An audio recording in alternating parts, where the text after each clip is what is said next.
Alors, dans cette partie, je vais juste vous présenter deux types, d'images qui peuvent être formées, vous expliquer un peu ce que ça implique. Dans la première partie, je vous ai déjà expliqué ce que c'était qu'une image réelle, c'est-à-dire c'est une image qui peut se former sur un écran. Et l'une des propriétés qu'on avait sur l'exemple que je vous ai donné et qu'on retrouvera en TP, vous avez typiquement quelque chose qui ressemble à du TP là, hein, eh bien, on a ici une image qui est inversée. C'est-à-dire, on va avoir un grandissement qui va être nécessairement négatif. Donc, ça ne veut pas dire qu'il va être, que l'image va être plus petite que l'objet. Cependant, il va y avoir un phénomène d'inversion. Et vous allez voir en TP comment on peut basculer ou pas sur une inversion. Ici, donc vous voyez, l'image, elle se forme au-delà de la lentille, et c'est ce qui permet, vous avez la lumière qui émane de l'objet, traverse la lentille, et qui va pouvoir se former sur un écran. Comme ce qui se passe dans votre œil, vous avez l'émission de lumière depuis un objet, il va passer la lentille qui est votre œil, et au fond de votre œil, vous allez avoir l'image réelle qui va se former. Alors, le phénomène d'inversion, notre cerveau le gère très bien, mais il existe réellement. Normalement, les images nous arrivent inversées, et en fait, notre cerveau fait est adapté pour faire l'inversion. Du coup, ici, on a exactement la même chose. On a un exemple avec XA, la distance entre le centre optique et A, qui est de 7,5 cm, et une distance focale qui est de 5 cm.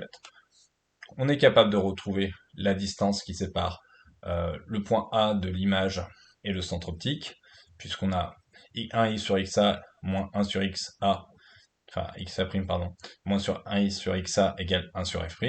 Du coup, on a 1 sur F', la distance focale, plus 1 sur XA, donc la distance centre optique et objet A, et on obtient la distance, l'inverse de la distance en tout cas, entre O et A'. Donc c'est quelque chose qui est assez facile à mettre en place. 1 sur 5, ça fait à peu près 0,2. 1 sur 7,5, ça va faire... Ouais, bah, de toute façon, vous faites... de tête, je dirais peut-être 0,15, ouais, tu vas faire 0,15, quelque chose comme ça. Et donc après, vous avez juste à faire l'opération qui vous permet de faire avec l'inverse, retrouver 15 cm.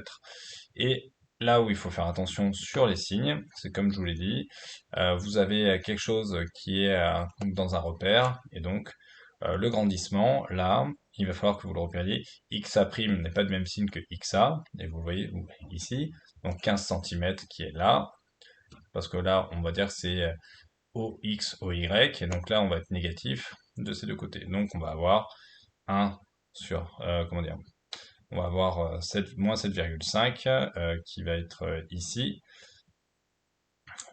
C'était bien ça, oui, moins 7,5. Donc, on va conserver ce signe-là, et ça va nous permettre de déterminer justement le grandissement de moins 2. Voilà, de tête, ça se fait, moins 7,5 à 15, vous voyez qu'il y a moins 2 en multiple. Ici, on a l'image virtuelle, c'est-à-dire que à travers la loupe, vous voyez bien que c'est pas un écran qui soit en fait la loupe, elle vous donne une image qui est issue d'un objet qui est là, et cette image-là, c'est pas un écran. Donc c'est quelque chose. Alors ça veut pas dire que parce que quand vous regardez la loupe, vous voyez une image, et cette image-là peut être objet, et vous projetez une image réelle au fond de l'œil. Donc il faut bien distinguer ça. C'est une image peut être objet, puisque là il y a la loupe et votre œil et une autre lentille. Donc on pourrait dessiner une deuxième lentille ici. Ça serait pas impertinent. Si je mettais une lentille ici, je vous dessine l'œil à la distance entre la lentille qui est là et votre œil. Par exemple, si vous avez 20 cm, donc je rajoute ça, et puis ensuite je construis mes rayons avec la distance focale de mon œil, etc. Et on peut faire la même chose qu'à gauche. Donc là, vous voyez que déjà, le signe, il n'est pas pareil pour le grandissement, puisque non seulement on n'est pas du même côté, mais en plus on n'est pas inversé comme dans cette situation. Sachant que là, je ne résume pas l'essentiel, enfin l'ensemble des situations. On va en voir d'autres en TP.